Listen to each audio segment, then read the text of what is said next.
بسم اللہ الرحمن الرحیم۔ نماز عصر کے بعد اس کلمے کو 3 بار پڑھنے سے جسم سے ہر بیماری جاتی رہتی ہے اور مرتے دم تک کوئی بیماری نہیں ہوتی۔ محترم ناظرین، اگر آپ عصر کی نماز کے بعد اس کلمے کو 3 مرتبہ سچے دل سے پڑھ لیں تو انشاءاللہ زندگی بھر کوئی بیماری قریب بھی نہیں آئے گی، چاہے وہ کوئی خطرناک مرض ہو، چاہے لا علاج ہو، چاہے وہ کینسر ہو، شوگر ہو یا پھر بلڈ پریشر ہو یا کوئی بھی بیماری کیوں نہ ہو۔ رسول پاک صلی اللہ علیہ وسلم کے بتائے ہوئے ان مختصر کلمات میں اتنی برکت ہے کہ اللہ تبارک و تعالیٰ کی رحمت سے جسم سے ہر بیماری کو نکال کر انسان کو مکمل تندرست کر دیا جاتا ہے اور پھر موت تک کوئی بیماری قریب بھی نہیں آئے گی انشاءاللہ۔ محترم ناظرین، نماز عصر کے بعد صرف 3 مرتبہ ان کلمات کو پڑھ لینا اور اللہ تبارک و تعالیٰ کی بارگاہ میں یقین کے ساتھ دعا مانگنا، انشاءاللہ آپ کی زندگی میں کوئی بھی سخت سے سخت بیماری ہو وہ بھی ختم ہو جائے گی۔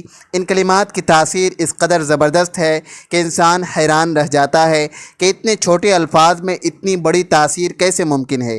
یہ کلمات بہت طاقتور ہیں، ان کو اپنی زندگی میں ایک بار ضرور پڑھ لیں تاکہ آپ پر اللہ تبارک و تعالیٰ کی خاص رحمت نازل ہو جائے اور جسم سے ہر قسم کی بیماری کا خاتمہ ہو جائے۔ یہ کلمات انسان کو نہ صرف بیماریوں سے محفوظ رکھتے ہیں بلکہ دل کو سکون عطا کرتے ہیں اور روح کو تازگی بخشتے ہیں۔ ان کلمات کو پڑھنے والا اللہ تبارک و تعالیٰ کی طرف بیماری سے شفا کا حقدار بن جاتا ہے اور وہ بیماری جو انسان کو برسوں سے تنگ کر رہی ہوتی ہے وہ چند دنوں میں ختم ہو جاتی ہے۔ محترم ناظرین، نبی پاک صلی اللہ علیہ وسلم کی عمر مبارک جب 7 برس کی ہوئی تو آپ صلی اللہ علیہ وسلم کی آنکھوں میں تکلیف ہونے لگی۔ آپ کے دادا حضرت عبد المطلب نے مختلف علاج کروائے مگر کوئی فائدہ نہ ہوا، آنکھوں کی تکلیف بڑھتی گئی اور حضرت عبد المطلب بہت پریشان ہوئے کہ آخر کیا کریں، کیا طریقہ اپنایا جائے، کیونکہ ہر دوا اور علاج ناکام ہو چکے تھے۔ اسی پریشانی کے عالم میں ایک جاننے والے نے حضرت عبد المطلب سے کہا، اے سردار مکہ، فکر نہ کریں، مکہ مکرمہ کے قریب ایک بازار ہے اور اس بازار کے ساتھ ایک طبیب کا گھر ہے جو نہایت قابل ہے، وہ دوا بھی دیتا ہے اور دم بھی کرتا ہے۔ اللہ تبارک و تعالیٰ کے کرم سے جو بھی اس کے پاس جاتا ہے شفا پا لیتا ہے، ہم نے خود کئی مرتبہ اسے آزمایا ہے۔ حضرت عبد المطلب نے جب یہ سنا تو دل خوش ہو گیا اور فوراً نبی پاک صلی اللہ علیہ وسلم کو لے کر اس طبیب یعنی راہب کے پاس روانہ ہو گئے۔ جب وہ اس کے دروازے پر پہنچے تو وقت شام کا تھا اور دروازہ بند تھا۔ حضرت عبد المطلب نے وہاں موجود لوگوں سے اس راہب کے بارے میں پوچھا تو سب نے بڑی تعریف کی اور کہا کہ راہب کے ہاتھ میں بہت شفا ہے، جو بھی مریض اس کے پاس جاتا ہے اسے دوا بھی ملتی ہے اور دم بھی ہوتا ہے۔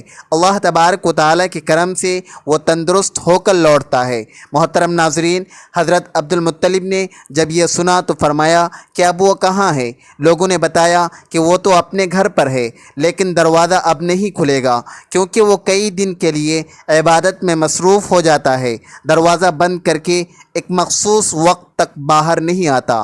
اس بار تو ابھی دروازہ بند ہوا ہی ہے اور پتہ نہیں کب کھلے گا، بعض اوقات تو برسوں تک دروازہ بند ہی رہتا ہے۔ یہ سن کر حضرت عبد المطلب بڑے افسردہ ہوئے، دل میں سوال اٹھا کہ اب کیا کیا جائے۔ ابھی وہ سوچ ہی رہے تھے کہ اچانک اس مکان میں زلزلہ آ گیا، دیواریں ہلنے لگی، چھت لرزنے لگی، یہاں تک کہ قریب تھا کہ وہ مکان گر جائے اور وہ راہب نیچے دب جائے۔ اسی خوف سے راہب فوراً باہر آیا۔ جیسے ہی وہ باہر آیا تو حضرت عبد المطلب کو دیکھ کر پہچان لیا کہ یہ تو مکہ مکرمہ کے سردار ہیں۔ راہب نے کہا، سردار کیسے آنا ہوا؟ حضرت عبد المطلب نے فرمایا، یہ میرا پوتا بیمار ہے، اس کی آنکھوں میں تکلیف ہے، ہر علاج کیا لیکن آرام نہیں آیا، سنا ہے آپ دوا بھی دیتے ہیں اور دم بھی کرتے ہیں، مہربانی فرما کر شفا کی دعا کریں اور دوا بھی دے دیں تاکہ میرے پوتے کی آنکھیں ٹھیک ہو جائیں۔ راہب نے جب نبی پاک صلی اللہ علیہ وسلم کے چہرے مبارک پر نظر ڈالی تو دیکھتا ہی رہ گیا۔ پھر وہ اندر گیا، غسل کیا، پاکیزہ لباس پہنا، خوشبو لگائی اور اپنے کمرے سے ایک پرانی آسمانی کتاب نکال کر لایا اور نبی پاک صلی اللہ علیہ وسلم کے چہرے انور کو غور سے دیکھنے لگا۔ کبھی کتاب کو دیکھتا، کبھی چہرے کو دیکھتا، کبھی نظر صحیفے پر ڈالتا، کبھی واللیل کے زلفوں کو تکتا، یہاں تک کہ سارے اوراق کو بھی دیکھ لیا اور نبی پاک صلی اللہ علیہ وسلم کو سر سے پاؤں تک دیکھ لیا۔ پھر ایک دم قدموں میں گر گیا اور کہنے لگا، اے نبی پاک صلی اللہ علیہ وسلم، میں گواہی دیتا ہوں کہ آپ اللہ کے آخری نبی ہیں اور آپ کے بعد کوئی نبی نہیں آئے گا۔ محترم ناظرین، ابھی اعلان نبوت نہیں ہوا تھا مگر راہب نے اللہ تبارک و تعالیٰ کی دی ہوئی معرفت سے پہچان لیا کہ یہی وہ نبی ہیں جن کے آنے کی بشارت ہمیں دی گئی تھی۔ حضرت عبد المطلب یہ سن کر بہت خوش ہوئے اور فرمایا، اب اس کام کی طرف بھی توجہ دیں جس کے لیے ہم آئے ہیں۔ راہب نے فرمایا کہ کون سا کام؟ حضرت عبد المطلب نے کہا، میرے پوتے کی آنکھوں کا علاج کریں۔ راہب کی آنکھوں میں آنسو آ گئے اور کہا، آپ نبی پاک صلی اللہ علیہ وسلم کو لے کر میرے جیسے گنہگار کے پاس آئے ہیں۔ آپ اپنے طبیب کو مریض کے پاس لے کر آ گئے، شفا دلوانے والے کو دوا مانگنے والے کے پاس لے آئے، مختار کو مجبور کے پاس لے آئے، نبی کو امتی کے پاس لے آئے ہیں۔ اے عبد المطلب، میں اپنے عبادت خانے میں بیٹھا تھا، اللہ تبارک و تعالیٰ کی عبادت کر رہا تھا کہ اچانک میرا سارا مکان لرزنے لگا۔ اگر میں باہر نہ آتا تو مکان کے نیچے آ کر دب جاتا۔ اے سردار مکہ، تیرا یہ پوتا بڑی شان والا ہے، بڑی عظمت والا ہے، بڑے مقام والا ہے۔ دیکھ، اس کے چہرے سے نور کے فوارے نکل رہے ہیں۔ کائنات کے یہود اس کے دشمن ہیں، اسی طرح لے کر اس کو نہ پھرا کرو، کہیں کوئی یہودی اس کو تکلیف نہ دے دے، اس کو اپنے گھر لے جاؤ۔ محترم ناظرین، حضرت عبد المطلب نے فرمایا، آپ نے میری بڑی رہنمائی فرمائی، شکریہ، لیکن اصل مسئلہ تو اپنی جگہ رہا۔ جس مقصد کے لیے آیا تھا وہ تو حل نہ ہوا۔ تو راہب نے مسکرا کر کہا، اے سردار مکہ، ان کی آنکھوں کا علاج خود انہی کے پاس موجود ہے، آپ کو پتہ ہی نہیں۔ فرمایا، کہاں ہے علاج؟ راہب نے کہا، سردار مکہ، نبی پاک صلی اللہ علیہ وسلم کا لعاب شریف نکال کر ان کی آنکھوں میں لگاؤ، یہ بالکل ٹھیک ہو جائیں گے۔ حضرت عبد المطلب اسی وقت سرکار دو عالم صلی اللہ علیہ وسلم کے منہ سے لعاب نکال کر آپ کی آنکھوں میں لگایا تو آپ کی آنکھیں مبارک اسی وقت ٹھیک ہو گئیں، جیسے کبھی دکھی ہی نہیں تھی۔ حضرت عبد المطلب بڑے حیران ہوئے، اس راہب کا شکریہ ادا کیا اور چلنے لگے۔ تو راہب نے کہا، حضور، شکریہ تو آپ کا کہ آپ نے مجھے سرکار کائنات کی زیارت کروائی ہے۔ حضرت عبد المطلب نے فرمایا کہ راہب صاحب، آپ کا دم بہت مشہور ہے، سنا ہے کہ آپ جس کو بھی دم کرتے ہیں وہ مریض اسی وقت ٹھیک ہو جاتا ہے۔ وہ دم کیا کرتے ہیں، وہ الفاظ کیا پڑھتے ہیں کہ جن میں اللہ تبارک و تعالیٰ نے اتنی تاثیر رکھ دی ہے؟ راہب مسکرا کر کہہ پڑا اور کہا، حضور، جب مریض میرے پاس آتا ہے تو میں اللہ تبارک و تعالیٰ کی بارگاہ میں ہاتھ اٹھا کر کہتا ہوں، یا اللہ، تجھے آخری نبی کی عظمت کی قسم، تجھے اس کے پیار کا واسطہ، اس کی محبوبیت کا واسطہ، اس بیمار کو شفا دے دے۔ پھر میں مریض پر دم کرتا ہوں، اللہ تبارک و تعالیٰ بیمار کو شفا دے دیتا ہے۔ محترم ناظرین، نبی پاک صلی اللہ علیہ وسلم نے اپنی پوری زندگی نہایت سادگی سے گزاری۔ آپ کی خوراک نہایت سادہ تھی۔ کسی بھی شخص کے اخلاق و کردار کا مطالعہ کرنا ہو تو اس کی عادت کے ساتھ ساتھ اس کا لباس اور اس کی گفتگو سے اندازہ لگایا جا سکتا ہے کہ وہ کس طرح کی زندگی بسر کر رہا ہے۔ نبی کریم صلی اللہ علیہ وسلم حکمراں ضرور تھے، لیکن اس کے ساتھ ساتھ آپ نہایت متواضع تھے۔ آپ کی خوراک کتنی کم اور سادہ تھی کہ حضرت انس رضی اللہ تعالیٰ عنہ بتاتے ہیں کہ نبی پاک صلی اللہ علیہ وسلم کے ہاں کبھی گوشت اور روٹی کا کھانا صبح و شام دو وقت موجود نہیں تھا۔ ہاں، لیکن جب مہمان آتے تو ایسا ممکن ہوتا، یعنی دونوں وقت کھانا موجود ہوتا۔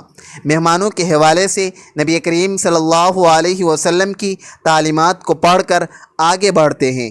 نبی کریم صلی اللہ علیہ وسلم نے ارشاد فرمایا، جو شخص اللہ تبارک و تعالی اور یوم آخرت پر ایمان رکھتا ہے اسے چاہیے کہ وہ مہمان کی عزت افزائی کرے۔ محترم ناظرین، حضرت محمد صلی اللہ علیہ وسلم کی ذات سے ہمیں یہ سیکھنے کو ملتا ہے کہ نبی پاک صلی اللہ علیہ وسلم کی ذات سے برکت لینا بھی باعث شفا ہے، اور جو بھی دل سے ان سے محبت کرتا ہے اللہ تبارک و تعالی اس کی دعاؤں کو شرف قبولیت عطا فرماتا ہے۔ اس سے بھی نبی پاک صلی اللہ علیہ وسلم کا اخلاق معلوم ہوتا ہے۔ نبی صلی اللہ علیہ وسلم مہمانوں کی بہت زیادہ عزت کرتے تھے۔ ام المؤمنین حضرت عائشہ صدیقہ رضی اللہ تعالی عنہ فرماتی ہیں کہ آل محمد صلی اللہ علیہ وسلم نے کبھی لگاتار 2 دن جو کی روٹی سیر ہو کر نہیں کھائی، حتیٰ کہ نبی پاک صلی اللہ علیہ وسلم اس دار فانی سے رخصت ہو گئے۔ حضرت عائشہ صدیقہ رضی اللہ تعالی عنہ سے مروی ہے کہ ایک دوسری روایت میں ہے کہ جب سے نبی پاک صلی اللہ علیہ وسلم مدینہ منورہ تشریف لائے، آل محمد نے کبھی مسلسل 3 راتیں گندم کی روٹی سیر ہو کر نہیں کھائی۔ محترم ناظرین، یہ فقرہ سن کر دل لرز اٹھتا ہے کہ جس ہستی کے صدقے ہمیں رزق نصیب ہو رہا ہے، جس نبی کے طفیل ہمیں ہر نعمت ملی ہے، اسی نبی صلی اللہ علیہ وسلم نے پوری زندگی سادہ کھانے پر قناعت کی، کبھی پیٹ بھر کر نہ کھایا، کبھی تقاضا نہ کیا، کبھی شکوہ نہ کیا، بلکہ اللہ کا شکر ادا کرتے رہے اور بھوکے رہ کر بھی دوسروں کا خیال کرتے رہے۔ نبی کریم صلی اللہ علیہ وسلم کی سیرت میں ہمیں صبر بھی ملتا ہے، قناعت بھی ملتی ہے، برداشت بھی اور عاجزی کا سمندر بھی۔ ہمیں وہ لمحات بھی یاد آتے ہیں جب کئی دن گھر میں چولہا نہیں جلتا تھا۔ حضرت عائشہ صدیقہ رضی اللہ تعالی عنہ فرماتی ہیں کہ کبھی 3 دن مسلسل گھر میں کھانا پکا ہی نہیں، اور اگر کچھ آتا بھی تو صرف کھجور اور پانی پر گزر ہوتا۔ نبی پاک صلی اللہ علیہ وسلم کو جب کچھ عطا کیا جاتا تو وہ خود اپنے لیے بچانے کے بجائے امت پر لوٹا دیتے، کبھی کسی فقیر کو خالی نہ لوٹاتے، کبھی کسی حاجت مند کو مایوس نہ کرتے۔ حضرت جابر رضی اللہ تعالی عنہ فرماتے ہیں کہ نبی پاک صلی اللہ علیہ وسلم سے جب بھی کسی نے کچھ مانگا آپ نے انکار نہیں فرمایا۔ ادھر آپ صلی اللہ علیہ وسلم کا اخلاق نہایت بلند تھا۔ آپ صلی اللہ علیہ وسلم نے کبھی کسی کو حقیر نہیں سمجھا، عزت دی، محبت دی، شفقت دی، اور یہی وہ خصلت تھی جس نے سخت دلوں کو بھی موم کر دیا، جس نے دشمنوں کو بھی دیوانہ بنا دیا۔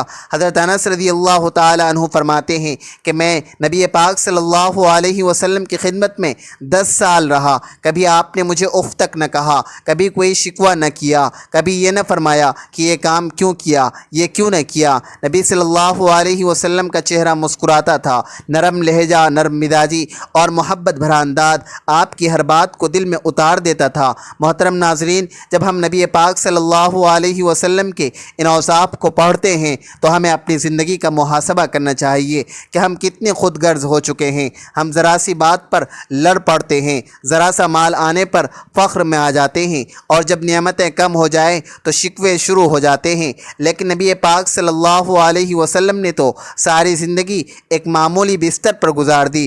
ایک روایت میں آتا ہے کہ حضرت عمر رضی اللہ تعالی عنہ جب نبی پاک صلی اللہ علیہ وسلم کے حجرے مبارک میں داخل ہوئے تو آپ صلی اللہ علیہ وسلم ایک کھجور کی چٹائی پر آرام فرما رہے تھے۔ چٹائی کے نشان آپ کے جسم مبارک پر نمایاں تھے۔ حضرت عمر کی آنکھیں نم ہو گئیں۔ عرض کیا، اے رسول اللہ صلی اللہ علیہ وسلم، کیسر و کسرا ریشمی بستروں پر ہیں اور آپ صلی اللہ علیہ وسلم کی اس چٹائی پر آرام فرما رہے ہیں۔ آپ صلی اللہ علیہ وسلم نے مسکرا کر فرمایا، عمر، کیا تم یہ نہیں جانتے کہ ان کے لیے دنیا ہے اور ہمارے لیے آخرت؟ یہی وہ سبق ہے جسے ہمیں اپنی زندگی کا حصہ بنانا ہے۔ ہم دنیا کے مال پر نہ اترائیں، نہ کسی کو حقیر جانیں، نہ کسی سے بے رخی کریں، بلکہ عاجزی اختیار کریں، شکر کریں، قناعت کریں اور محبت بانٹیں۔ محترم ناظرین، اگر نبی پاک صلی اللہ علیہ وسلم بھوکے رہ کر بھی مسکراتے تھے تو ہمیں بھی اپنی چھوٹی چھوٹی محرومیوں پر شکایت نہیں کرنی چاہیے۔ اگر نبی پاک صلی اللہ علیہ وسلم نے کبھی کسی سے بدلہ نہیں لیا تو ہمیں بھی معاف کرنا چاہیے۔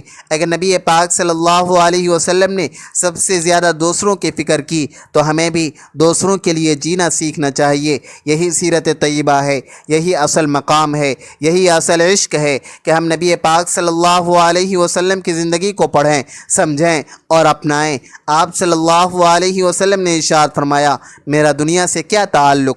دنیا میں میری مثال تو اس مسافر جیسی ہے جو تھوڑی دیر کے لیے کسی درخت کے سائے تلے ٹھہرتا ہے، پھر اسے چھوڑ کر اپنا راستہ لیتا ہے۔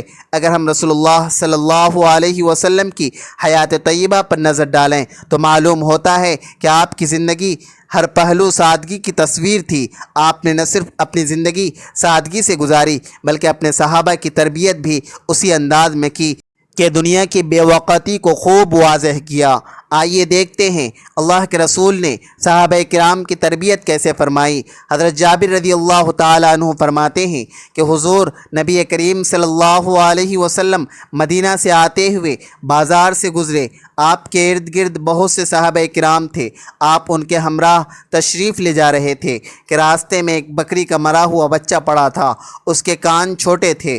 آپ نے اس کا کان پکڑ کر فرمایا، ساتھیو تم میں سے کون ہے جو اسے 1 درہم میں لینے پر راضی ہو؟ صحابہ نے عرض کیا، یا رسول اللہ صلی اللہ علیہ وسلم 1 درہم تو بہت بڑی بات ہے، ہم تو 1 پیسے میں بھی لینے کو تیار نہیں، اور اسے لے کر کریں گے کیا؟ آپ نے فرمایا، اچھا کیا تم اسے مفت لینے کے لیے راضی ہو؟ صحابہ نے عرض کیا، یا رسول اللہ اگر یہ زندہ ہوتا تب بھی یہ عیب دار شمار ہوتا، کیونکہ اس کے کان چھوٹے ہیں اور اب تو یہ مرا ہوا ہے۔ محترم ناظرین، دیکھیے اللہ کے رسول صلی اللہ علیہ وسلم دنیا کی بے ثباتی اور کم حیثیت کو کس انداز میں بیان فرما رہے ہیں۔ آپ نے ارشاد فرمایا، اللہ کی قسم اللہ تبارک و تعالیٰ کے نزدیک دنیا اس مردار سے بھی کم حیثیت رکھتی ہے۔ پھر ایک اور موقع پر دنیا کی حقیقت ان الفاظ میں بیان فرمائی، اگر دنیا اللہ کے نزدیک مچھر کے پر کے برابر بھی حیثیت رکھتی ہوتی تو وہ کسی کافر کو اس میں پانی کا 1 گھونٹ بھی نہ دیتا۔ محترم ناظرین، ذی الحجہ کا بابرکت مہینہ ہے۔ یہ ان 4 مہینوں میں سے ایک ہے جن کا ذکر اللہ تبارک و تعالیٰ نے قرآن میں کیا ہے۔ ان دنوں میں اللہ کو راضی کرنے کا وقت ہے۔ ان دنوں میں اپنے نفس کو قابو میں رکھنے کا وقت ہے۔ دنیا کی حقیقت کو سمجھنے اور آخرت کے لیے تیاری کرنے کا وقت ہے۔ جانیے یہ کلمات بہت بابرکت ہیں، بالکل اسی طرح جیسے یہ دن برکت والے اور رحمت والے ہیں۔ اللہ پاک نے ان کلمات میں بہت زیادہ شفا رکھی ہے۔ جو بھی شخص کسی ایسی بیماری میں مبتلا ہو جس کا وہ بار بار علاج کروا کر تھک چکا ہو اور اب بھی اسے شفا نہ مل رہی ہو، وہ ان کلمات کو ضرور اپنائیں۔ انشاءاللہ اللہ پاک اسے ہر بیماری سے نجات عطا فرمائے گا۔ وہ کلمات یہ ہیں، سبحان اللہ العظیم وبحمدہ لا حول ولا قوة الا باللہ العلی العظیم۔ آپ نے ان کلمات کو نماز عصر ادا کرنے کے فوراً بعد 3 مرتبہ پڑھنا ہے، لیکن اس سے پہلے اول و آخر 1 مرتبہ درود پاک پڑھنا ہے، اور اس کے بعد تعوذ اور تسمیہ یعنی اعوذ باللہ من الشیطان الرجیم بسم اللہ الرحمن الرحیم بھی پڑھ لینا ہے۔ اس کے بعد یہ کلمات 3 مرتبہ ادا کرنے ہیں۔ جب یہ 3 مرتبہ مکمل ہو جائیں تو پھر آپ نے لا الہ الا اللہ کی ایک تسبیح مکمل کرنی ہے، یعنی اس کو انگلیوں پر گن کر یا تسبیح کے دانوں پر پورا 100 مرتبہ پڑھنا ہے۔ جب آخری دفعہ پڑھیں تو ساتھ محمد رسول اللہ پڑھیں تاکہ آپ کی تسبیح پوری ہو جائے۔ جب یہ تسبیح مکمل ہو جائے تو آخر میں دوبارہ اتنی ہی مرتبہ درود پاک پڑھ لینا ہے جتنی بار آپ نے ابتدا میں پڑھا تھا۔ محترم ناظرین، جو بھی سخت سے سخت بیماری ہو، لا علاج مسئلہ ہو، کوئی ایسی پریشانی ہو جو حل ہونے کا نام نہ لے رہی ہو، تو یہ عمل ضرور کریں۔ انشاءاللہ اللہ پاک آپ کو ان کلمات کی برکت سے فوری شفا عطا فرمائے گا اور آپ کے دل کو سکون ملے گا۔ محترم ناظرین، یہ کلمات صرف 3 مرتبہ عصر کی نماز کے بعد ادا کرنے ہیں۔ اول و آخر 1 مرتبہ درود پڑھنا ہے۔ انشاءاللہ اس عمل کی برکت سے آپ شفا یاب ہو جائیں گے۔ درود پاک، اللہم صلی علی محمد وعلی آل محمد کما صلیت علی ابراہیم وعلی آل ابراہیم انک حمید مجید، اللہم بارک علی محمد وعلی آل محمد کما بارکت علی ابراہیم وعلی آل ابراہیم انک حمید مجید۔ درود پاک پڑھنے کے بعد آپ نے 1 مرتبہ اعوذ باللہ من الشیطان الرجیم اور بسم اللہ الرحمن الرحیم پڑھ کر 3 مرتبہ یہ کلمات پڑھنے ہیں۔ سبحان اللہ العظیم